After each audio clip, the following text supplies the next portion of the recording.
So, how to fix Instagram collaboration problem. Hello guys, in this video I'm going to show you how to fix Instagram collaboration. So to fix it is very easy. Just go to the settings on your phone like this. Now this is my Huawei phone or my Android phone. Go to the apps manager, go to the apps. Now on this page you will find all the apps that you have on your phone. Just scroll down or search here in the search bar for Instagram and then click on it. Where is it?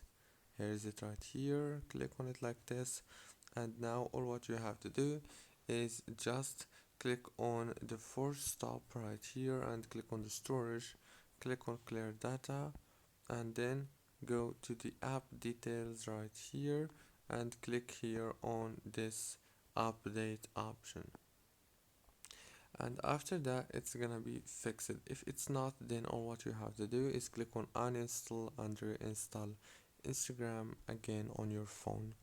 Don't forget to like and subscribe, and thank you so much for watching.